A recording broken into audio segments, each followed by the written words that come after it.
Good evening to whoever you are from wherever you're watching from. My name's Josh. Thank you for stopping by. Tonight we're sipping on a little Isaac Bowman port finished bourbon. I love port finished whiskeys, bourbon and scotch. So cheers. All right, so we're going through my weekly rotation from this past Monday to today, Sunday. And starting off on Monday morning, I've been wanting to wear this since I got it, and it was quite cold outside, and so it seemed appropriate. But Frenetic Delicious from the House of Amir, also from the House of Paris Corner. That's the parent company. And this is a clone of Feb Delicious from Dior, if you didn't get that already. And I've never smelled that fragrance, but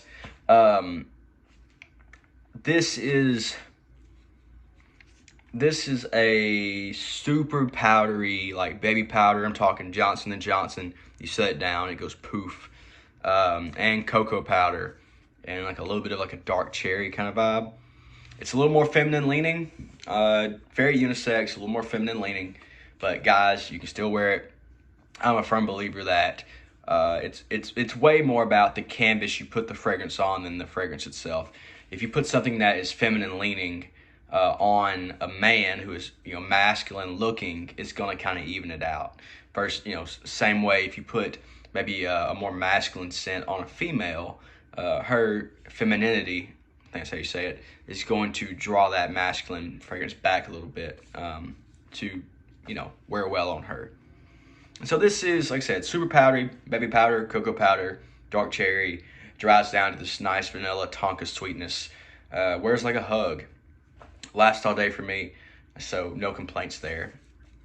So that is Frenetic Delicious from Amir. Tuesday, I went with something that's newer to my collection, but Club de Nuit Intense Man Limited Edition Parfum. So this, y'all know it's an Aventus clone. Supposed to be, on the smokier side of the Aventus clones. Some tend to be a little more citric or pineapple heavy. This is that birch smoke heavy. And with this, I'm not a huge fan of the original. I'll take that back. I like the original, but in the dry down, that harsh, almost like lemon pledge opening was just not for me. This has that candied lemon opening, but it's smoother. It's not as harsh. It's not as astringent.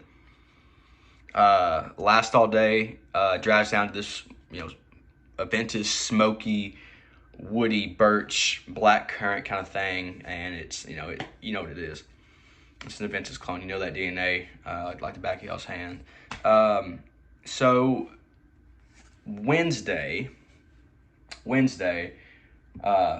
loving this since I got it, and figured it's strong enough to work, even though it might be a little summer leaning. But this is from Xerjoff, and this is 40 knots.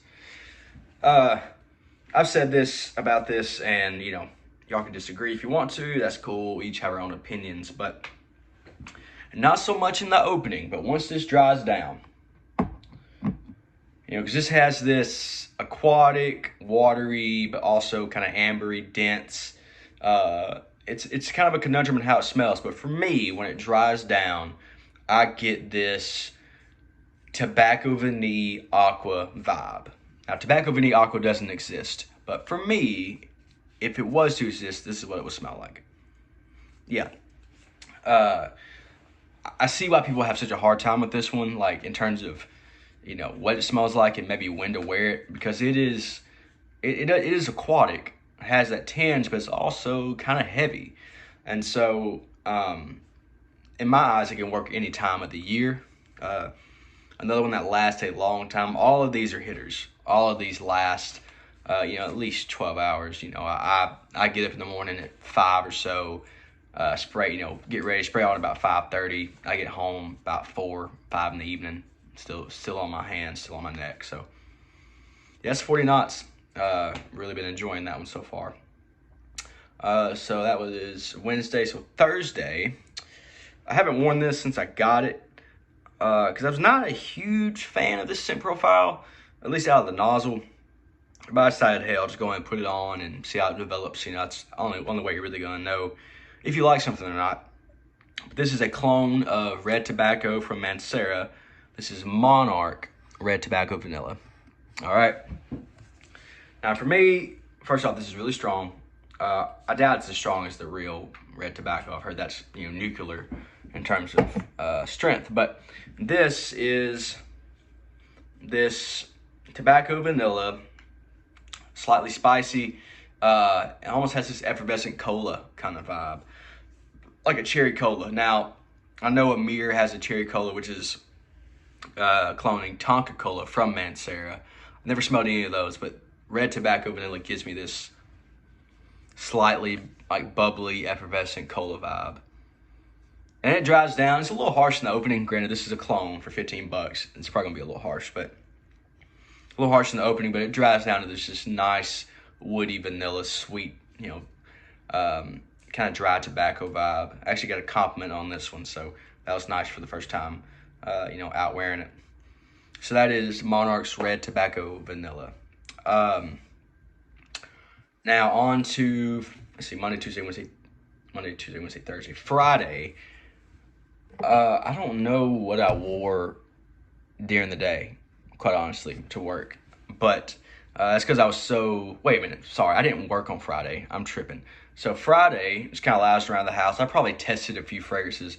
But that night, we had my wife's Christmas work party, and we did this murder mystery. We all got characters, kind of dressed up, and, I actually am the one who died in the murder mystery, funny enough. But I was really looking forward to it because I knew I was going to wear this scent. And per my starting lineup for this fall and winter, I said if I was ever going to anything elegant, upscale, this would be one of the fragrances I would wear, and I decided to wear it.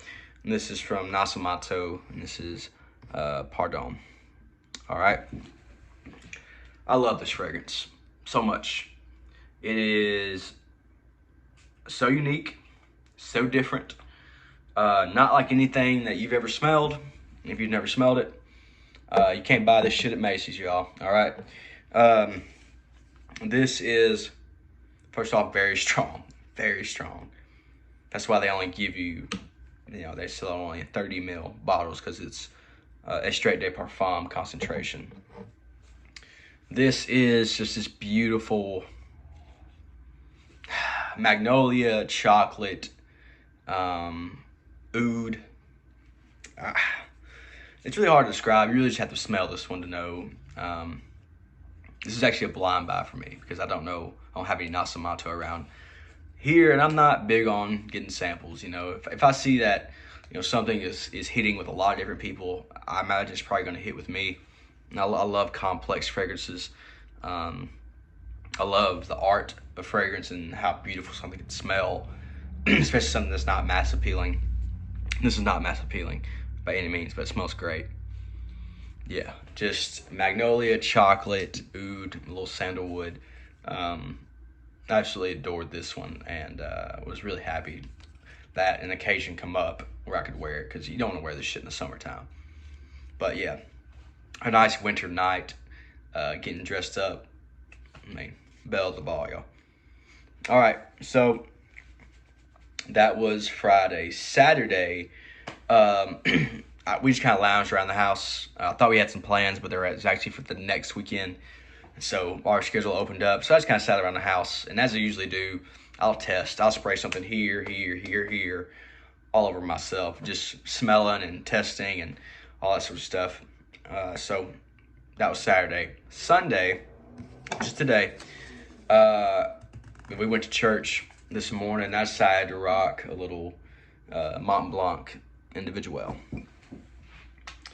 If you don't know what this smells like, just go to a Marshall's or TJ Maxx and pick this up. It's $20 for the 50 ml, $24, something like that.